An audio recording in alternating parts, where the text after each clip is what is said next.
more critical on our thinking and make sure we have real quantities. And obviously on the civil and landscape side, we can give good quantities based on, good cost based on market rates that we're seeing out there. Jonathan knows what all the nurseries are charging for trees and things like that. So you know, it's always an effort to get it right because things change. But if you've got to be close enough to right so that the powers that be can budget accordingly and make a decision based on sound finances and not just pie in the sky. And I know that's been problems on some things before. Yes, please. Sorry, just to add to that, I mean, I don't want to keep honing in on the St. Armand Sarasota project, but it's very active, and the way that we actually went through that from the cost, you know, because it is a municipality as well, and they have a fixed budget as well, is the way that they actually procured the contract was also, in addition to bringing on the design team, they brought on a CM risk.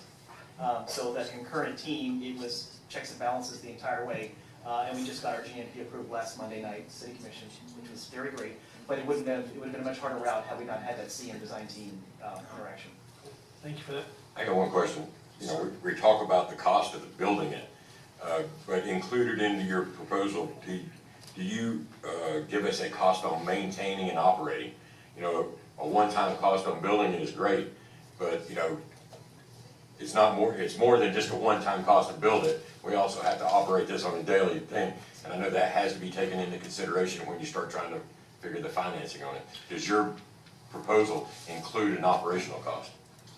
Yes, when we, Mark, and then we have another consultant that works with Mark very closely on the pool stuff, again, very smart with the cost, but also with the operational cost of, you know, pumps and filters and everything like that for the pool. There's, you know, based on the products selected and life of those products, I'm sure that we've got pretty good life cycle cost on those.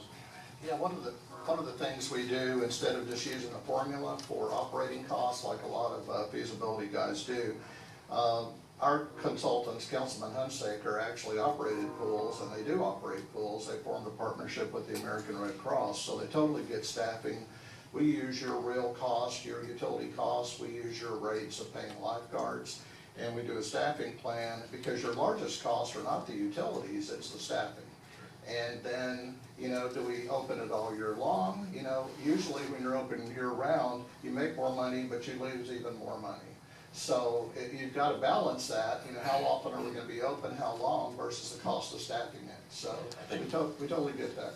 Yeah, and ours being on the ocean, I think is a whole nother, you know, everything on the ocean, maintenance fees go up and costs go up. The salt, you know, that's one of the things that we'd like to know is, you know, if we do build this, you know, what is our cost going forward in the future years, not necessarily just in the first few. Yes, we can provide an operations plan with expenses and projected revenue based on real numbers. Any further questions from the committee? I have one question. Michael, as the chosen project manager, on average, how many projects do you balance at one time? At any one time, it kind of varies because I do both public and private sector work sometimes. So I usually have one or two public sector projects going on at once, and then I have assistant project managers that are helping me with most of my private sector work, which comes and goes and is short duration. So I'd say, you know, to be safe, I probably have 8 to 10 total projects at any one time. And of those, there's probably 2 or 3 that are involving any real amount of my time, because as old as I am now, I have a lot of people that do most of the work, and I mostly oversee the operations of what's going on the projects. And I would say my role even more than that is the client relationship part throughout. If there's ever a time that you call me and you can't get me, then it's because I'm dead or my phone went dead. Thank you.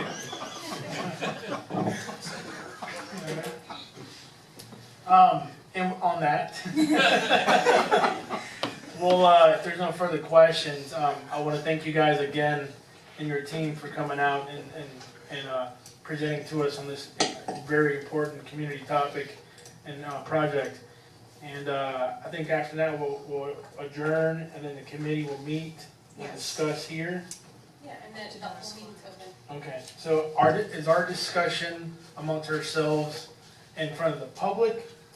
Okay, and then do we ask the Kimley Horn to step outside while we No, speak? they can all sit in unless they wanna sit out. Only if you're gonna say something nice. Well, you know, then we might wanna invite CPZ back inside. Yeah. And then you guys wanna recess real quick? Yes. Okay, we'll take a quick 3-4 minute break.